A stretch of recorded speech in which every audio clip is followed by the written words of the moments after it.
Hi, my name's Emily Bowman, and I'm a sophomore at Bloomsburg with a major in psychology and a minor in biology. I chose to do the topic of politicalization of climate change and how climate change presents itself in world politics, mainly because the topic of climate change has always interested me, and I enjoy learning more about it and all the issues surrounding it when I get a chance. And I like to work in some of my own personal interests in the schoolwork when I can. So, the complex politics of global warming result from numerous cofactors arising from the global economy's interdependence of carbon dioxide emitting hydrocarbon energy sources. Also, because carbon dioxide is directly implicated in global warming, this makes global warming a non traditional environmental challenge. Implications to all aspects of a nation state's economy. The vast majority of the world economy relies on energy sources or manufacturing techniques that release greenhouse gases as almost every stage of production: transportation, storage, delivery, and disposal. While consensus of the world's scientists attribute global warming to the release of carbon dioxide and other greenhouse gases, the intimate linkage between global warming and economic vitality implicates almost every aspect of a nation state's economy. Perceived lack of adequate advanced energy technologies. Fossil fuels' abundance and low prices continue to put pressure on the development of adequate advanced energy technologies that could possibly replace the role of fossil fuels. And as of 2010, more than 91% of the world's energy comes from fossil fuels and non carbon neutral technologies.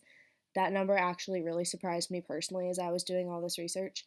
Developing countries do not have cost effective access to the advanced energy technologies they need to develop, and without adequate cost effective post hydrocarbon energy sources, it's really unlikely for these countries of the developed or developing world that they would accept policies that would basically affect their economy vitality or economic development prospects in the future. Industrialization of the developing world. As developing nations industrialize, their energy needs increase. And since conventional energy sources produce carbon dioxide, and carbon dioxide emissions of developing countries are beginning to rise at a time when technically the scientific community, global governance institutions, and advocacy groups are telling the world that the carbon dioxide emissions should be decreasing. So there's definitely a unbalance there. Without access to cost effective, abundant energy sources, many developing countries see climate change as a hindrance to their unfettered economic development. The metric selection and perceived responsibility or ability to respond.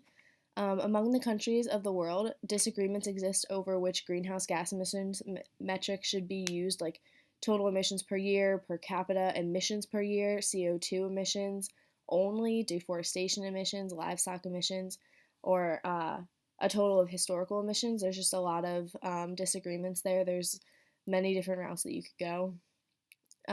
Historically, the release of carbon dioxide has not been very even among the nation states, and the nation states have challenges with determining who should restrict their emissions and who should not. Vulnerable developing countries and developed countries' legacy emissions. Some developing nations blame the developed world for having created the global warming crisis because it was the developed countries that emitted most of the carbon dioxide over the 20th century. Vulnerable countries perceive that it should be the developed countries that should pay to address the challenge, not the undeveloped countries, as I stated before, that they basically put the blame on the developed countries because they see them as the reason that all of this carbon dioxide is being emitted into our climate. Consensus driven global governance models. Here we found the global governance institution that evolved during the 20th century are all consensus driven, deliberate forums. So, agreement is definitely difficult to achieve, and even when agreement is achieved, it's next to impossible to enforce whatever agreement was agreed on at that point in time. Politicization of climate change. Although there is a consensus on the science of global warming and its likely effects, some special interest groups work to suppress the consensus, while others work to amplify the alarm of global warming. So there's definitely a tug of war going on there. All of the parties which engage in these acts add to the politicalization of the science itself of global warming. And the result is, in turn, a clouding of the reality of the real problem behind global warming. So there's so many different opinions or scientific models or forums going on out there that there's just really this cloud over how dramatic the effect of global warming is on our nation.